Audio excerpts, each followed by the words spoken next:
नमस्कार, स्वागत है आपका सत्यहिंदी.com पर। मैं हूं नीलू व्यास और एक बार आपके साथ फिर से जुड़ रही हूं आपके पसंदीदा कार्यक्रम आज का एजेंडा को लेकर।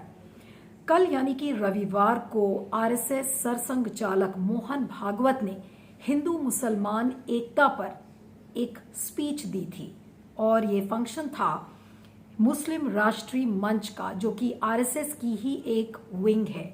और अपने भाषण में जो उन्होंने बातें कही हैं उसके बारे में मैं आपको थोड़ी देर में बताऊंगी, लेकिन उस भाषण को सुनने के बाद जो एक इम्प्रेशन लोगों के बीच में जा रहा है कि क्या आरएसएस अपनी इमेज को बदलना चाह रहा है, यानी कि क्या आरएसएस अपनी छवि को बदलना चाह रहा है। आरएसएस जो जाना जाता है कि मुसलमानों के प्रति उनके मन में घृणा है, नफरत है, कुछ इस तरीके के एजेंडे चलाए जाते हैं जिसमें कि सिर्फ हिंदुत्व को आगे रखने की बात कही जाती है।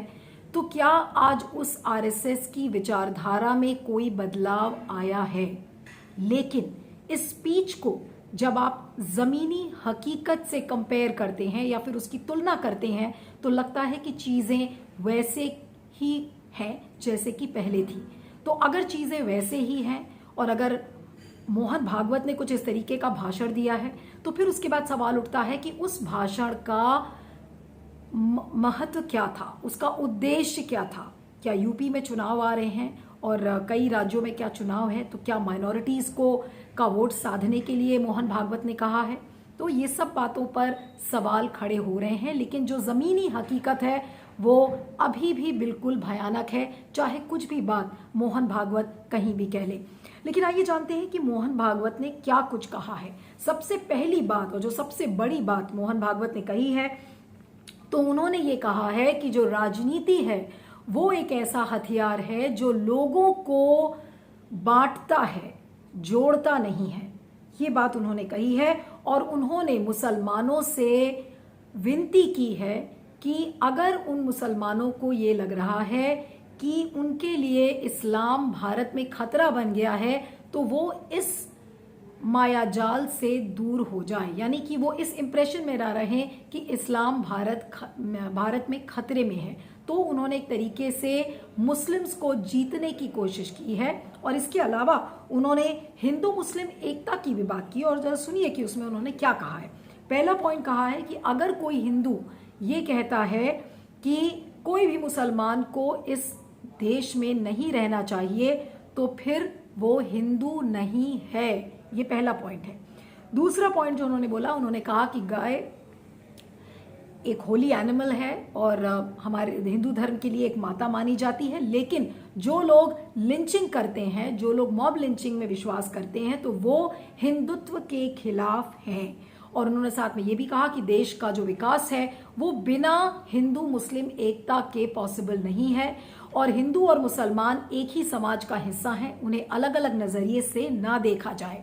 और उन्होंने कहा है कि अभी तक जितनी भी कॉन्फ्लिक्ट हमने हिंदूज और मुस्लिम्स के बीच में देखी हैं, उस कॉन्फ्लिक्ट को, उस जो अंतर्द्वंद को खत्म करने के लिए सिर्फ एक ही चारा है और वो है बातचीत, डायलॉग।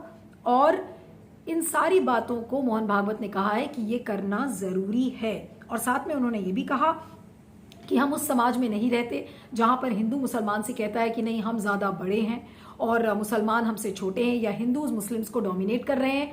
तो उन्होंने कहा कि भारतीय समाज में कोई भी एक समुदाय का व्यक्ति किसी को डोमिनेट नहीं कर सकता है, क्योंकि हमारी जो आइडेंटिटी है वो इंडियन की है, यानी कि भारतीयता की आइडेंटिटी है हमारी, इसलिए हम एक दूसरे पर डोमिनेट नहीं कर सकते हैं। और जो बातें आपने पिछले सालों में देखी है, जिस तरीके से यही मोहन भागवत जी थे जिन्होंने एक हिंदू राष्ट्र बनाने की बात कही थी और उसके बाद हिंदुत्व के एजेंडे की बार बार बात कही जाती है, चाहे वो गाय हो, चाहे गोबर हो, चाहे गौमूत्र हो। जिस तरीके से आरएसएस अपने एजेंडे को चलाता है तो उसमें कोई शक और शुबा नहीं कि इनका हिंदुत्व का एजेंडा है। लेकिन वही मोहन भागवत अगर मुस्लिम राष्ट्रीय मंच पर इस तरीके का भाषण देते हैं तो सबके कान खड़े हो जाते हैं।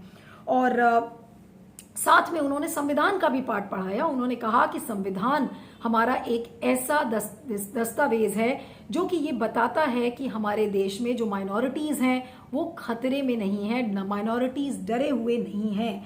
और उन्होंने कहा है कि अगर किसी तरीके की हिंसा की वारदात अगर मेजॉरिटी की तरफ से हो जाती है या माइनॉरिटीज की तरफ से हो जाती है तो दूसरे सेक्ट के ही लोग एक दूसरे का बचाव करते हैं। ये सारी बातें मोहन भागवत ने अपनी भाषण में कही थी और अंत में जो उन्होंने लाइन कही थी वो ध्यान से सुनिएगा। उन्होंने कहा कि ये बातें मैं यहाँ पर वोट बैंक पॉलिटिक्स के लिए नहीं कर रहा हूँ, मैं ये बातें यहाँ पर इसलिए नहीं कर रहा हूँ कि आरएसएस की छवि को बदला जाए, और उन्होंने ये कहा कि मैं ये बातें इसलिए कह रहा हूँ ताकि समाज का भला हो सके। तो ये बातें मोहन भागवत ने अपनी स्पीच में कही है। अब रविवार के दिन जिस दिन मोहन भागवत जी ने ये भाषण दिया तो उसी दिन रविवार को यानी कि कल ही करणी सेना के जो प्रेसिडेंट हैं और हरियाणा बीजेपी के प्रवक्ता हैं सूरजपाल अम्मू, उन्होंने कुछ ऐसी बातें कही हैं जो कि बिल्कुल विपरीत हैं उन बातों के जो कि मोहन भागवत जी ने कहा है। अब सूरजपाल अम्मू कौन है पहले तो ये समझ लेते हैं और फिर मैं आपको बताती हूँ कि उन्होंने क्या कहा। सूरजपाल अम्मू हरियाणा बीजेपी के प्रवक्ता बने 2013 में। 2014 और 2019 के बीच वो चीफ मीडिया कोऑर्डिनेटर थे और अभी 11 जून को उन्हें फिर से एक बार बीजेपी का प्रवक्ता बनाया गया है। और उन्होंने पटौदी में एक गुड़गांव के पटौदी इलाके में उन्होंने एक महापंचायत बुलाई थी और उस महापंचायत में तमाम मुद्दों पर डिस्कशन हो रहा था, जैसे कि धर्म परिवर्तन की बात, लव जिहाद की बात और किस तरीके से अपनी जनसंख्या को कंट्रोल किया जाए, ये तमाम चीज़ों पर वो महापंचायत बुलाई गई थी। लेकिन जिस तरीके का भाषण सूरजपाल अम्मू ने दिया है वो आपको आपके सिर को शर्म से नीचे कर देगा। अब सुनिए जरा ध्यान से ये सूरजपाल अम्मू क्या कहते हैं और फिर उसको आप कॉन्ट्रास्ट करिए मोहन भागवत के भाषण से। सूरजपाल अम्मू का क्या कहना है? उन्होंने कहा है कि इतिहास बनना नहीं है बल्कि इतिहास बनाना है। कैसे? अब उनकी वर्ड्स को ध्यान से सुनिएगा। मैं एग्जैक्टली कोट करके आपको यहां बताना चाह रही हूं कि सूरजपाल अम्मू ने क्या कहा। उन्होंने कहा कि अगर भारत हमारी माता है तो पाकिस्तान के हम बाप हैं और ये पाकिस्तान को हम यहाँ के घरों में किराए पर मकान नहीं देंगे, इनको इस देश से निकालो, ये प्रस्ताव को पास करो। ये बातें वो महापंचायत में कह रहे हैं। और उसके अलावा उन्होंने एक एग्जाम्पल दिया कि किस तरीके से एक भोडा कलान इलाका है जहां पर मस्जिद को एक बार बनाया गया फिर तोड़ा गया और वो महापंचायत में बैठे लोगों से कह रहे हैं कि ऐसे लोगों को यानी कि इस समुदाय के लोगों को मस्जिद बनाने ना दिया जाए। और उन्होंने सारी हदें तब पार करी जब उन्होंने सैफ अली खान के परिवार को निशाने पर लिया। सुनिएगा ध्यान से कि सूरजपाल अम्मू ने सैफ अली खान के परिवार के बारे में क्या कहा है। उन्होंने कहा है कि इसी पटौदी में सैफ अली खान का परिवार रहता है और इसी परिवार से लव जिहाद की कहानी शर्मिला टैगोर ने शुरू की थी। ध्यान से सुनिएगा उन्होंने क्या कहा। और उन्हीं के बेटे हैं जो कि जिनके परिवार से तैमूर नाम का एक बच्चा निकला है। तो उन्होंने कहा है कि लव जिहाद की कहानी जो शर्मिला टैगोर से खत्म हुई थी, इसकी बीज पटौदी में बोई गई थी और अब इसे उखाड़ने का वक्त आ गया है। तो इन बातों को उन्होंने कहा और इसके बाद ध्यान से सुनिएगा उन्होंने क्या कहा। उन्होंने कहा कि न तैमूर पैदा होगा न औरंगजेब, बाबर, हुमायूं। और फिर उन्होंने क्या कहा, हम 100 करोड़ हैं वो 20 करोड़ हैं। तो सूरजपाल अम्मू क्या कहते हैं कि हम 100 करोड़ हैं वो 20 करोड़ हैं। और इधर मोहन भागवत जी ने क्या कहा, उन्होंने कहा कि जो हिंदू वो ये कहता है कि यहाँ पर मुसलमानों को नहीं रहना चाहिए तो वो हिंदू नहीं है। तो आज मेरा सवाल ये है कि क्या सूरजपाल अम्मू के खिलाफ आज मोहन भागवत किसी तरीके की कोई कार्रवाई करेंगे? क्या उनको इस पद से हटाया जाएगा जिस तरीके की बातें उन्होंने कही हैं? क्या नेशनल लेवल पर, राष्ट्रीय स्तर पर क्या बीजेपी ऐसे लोगों के खिलाफ इस समय कोई एक्शन लेगी? भारतीय जनता पार्टी के नेता, हरियाणा के प्रवक्ता सूरजपाल अम्मू का जो ये बयान है वो किसी भी हालत में किसी भी तरीके से स्वीकार करने लायक नहीं है। एक बात तो ये साफ है। दूसरा, जो पार्टी है उसने इससे अपने आप को अलग कर लिया। उन्होंने कहा कि ये उसका निजी बयान है। अक्सर ऐसा होता है कि जब भी कोई नेता इस तरह के बयान देता है, खासतौर से सांप्रदायिक तनाव पैदा करने वाले, सांप्रदायिक बंटवारे के सवाल पर, तो पार्टी अपने आप को अलग कर लेती है। महत्वपूर्ण बात है कि कल ही जो राष्ट्रीय स्वयंसेवक संघ के प्रमुख हैं, सरसंघचालक हैं मोहन भागवत, उन्होंने महत्वपूर्ण बयान दिया हिंदू मुसलमान एकता को लेकर, और उन्होंने कहा कि हम सबका डीएनए एक है, हिंदुस्तान में रहने वाले लोग। ये लाइन डॉक्टर हेडगेवार से डॉक्टर मोहन भागवत तक एक ही चलती है। प्रधानमंत्री नरेंद्र मोदी कहते हैं कि सबका साथ, सबका विश्वास, सबका विकास। फिर ऐसा क्यों है कि भारतीय जनता पार्टी के अलग अलग नेता अलग अलग समय पर ऐसे बयान देते हैं? अमू अकेले आदमी नहीं है, मैं मानता हूँ। सरकार में, केंद्र सरकार में भी कुछ ऐसे मंत्री हैं, कुछ विधानसभाओं में भी ऐसे नेता हैं जो इस तरह के बयान देते हैं, और पार्टी हमेशा कहती है कि वो उनका निजी बयान है। तो क्या उससे ये बात रुकेगी? बिल्कुल नहीं। पार्टी को, सरकार को ऐसे लोगों के खिलाफ सख्त कार्रवाई करनी चाहिए। बयान रोकने, बयान से अलग करने से काम नहीं चलेगा। और इसका मतलब है, या तो ये है कि पार्टी चाहती है कि आप अपना बयान देकर अपनी राजनीति को चमकाते रहें, और जो शीर्ष पर बैठे हुए लोग हैं वो एक सामाजिक जो व्यवस्था है उसको आगे बढ़ाने की बात करें। लेकिन ईमानदारी की बात बताऊं मैं, ऐसा नहीं है। प्रधानमंत्री नरेंद्र मोदी भी चाहते हैं कि देश में सांप्रदायिक एकता, सांप्रदायिक सद्भाव बना रहे। राष्ट्रीय स्वयंसेवक संघ के बयान से तो खुद संघ के अंदर काफ़ी गर्मा गर्मी हो गई है। उसको लेकर भी बहुत सारे लोगों का विरोध है कि क्या संघ को अब उस रास्ते पर चलना होगा। लेकिन जो डॉक्टर मोहन भागवत है, 3 साल पहले भी उन्होंने दिल्ली की व्याख्यान माला में इसी तरह की बात कही थी कि बिना मुसलमानों के हिंदुत्व अधूरा है। महत्वपूर्ण बात यह है कि जो शीर्ष नेतृत्व सोचता है वो बात स्वयंसेवक तक या पार्टी के कार्यकर्ता तक क्यों नहीं पहुंचती, क्यों नहीं परकोलेट होती। इसकी जिम्मेदारी सिर्फ कार्यकर्ताओं पर नहीं सौंपी जा सकती। इसके लिए शीर्ष नेतृत्व भी जिम्मेदार होगा, उसे बनाना ही पड़ेगा। क्योंकि यदि वो, उनका डंडा अगर चले इस तरह के, यदि आपके पास बहुत सारे उदाहरण हैं कि केंद्र सरकार में ऐसे मंत्री आए दिन बयान देते हैं, क्या किसी मंत्री के खिलाफ कार्रवाई हुई है? भोपाल के सांसद के खिलाफ कार्रवाई हुई है? केंद्र सरकार में बैठे मंत्री के खिलाफ कार्रवाई हुई है?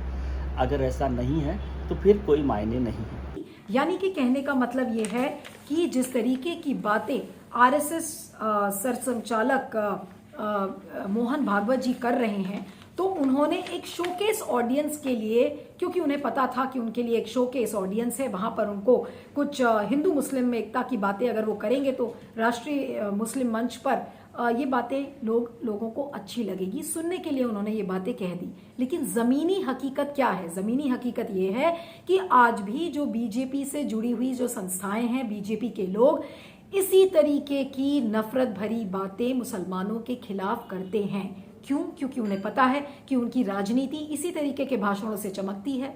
नेशनल लेवल पर उनकी जो एक्सेप्टेबिलिटी है, उन्हें स्वीकारा जाएगा पार्टी में अगर वो इस तरीके की बातें करेंगे। सीए और के जब प्रोटेस्ट चल रहे थे तो उस समय क्या कहा गया था? गोली मारो, और इस तरीके की जो बातें कही थी उस समय, जो बिल्कुल फ्रंट स्टेज पर जो लोग थे तो उन्हें भी किस तरीके से रिवॉर्ड किया गया। तो ऐसे कई बार ये बातें सामने आई हैं। तो कहने का मतलब ये है कि ये जो दोहरे मापदंड आरएसएस ने अपनाए हैं, इससे क्या फायदा होगा और इससे क्या लाभ होगा पार्टी को।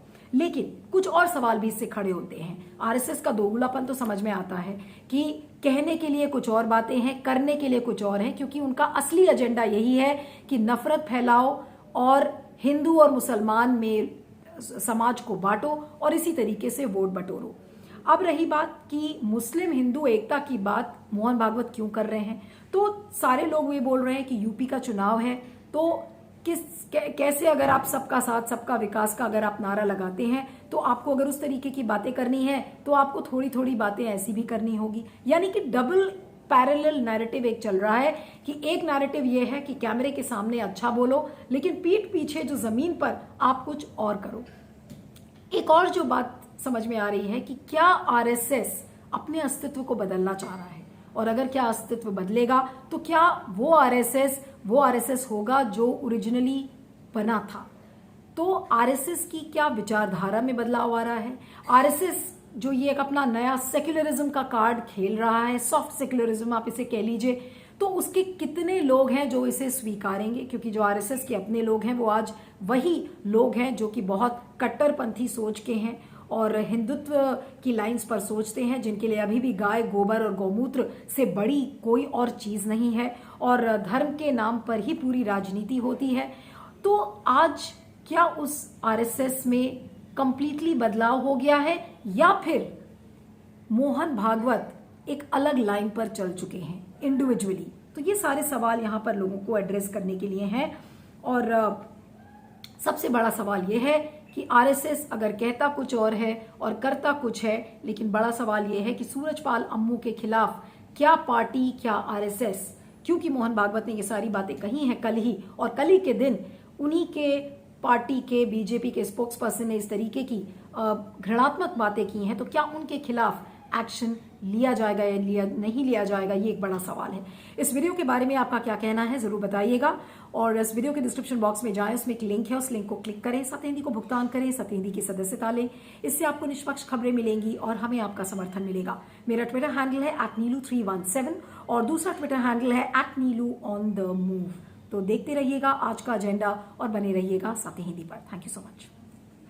सत्य हिंदी का ऐप डाउनलोड करें गूगल प्ले स्टोर पर।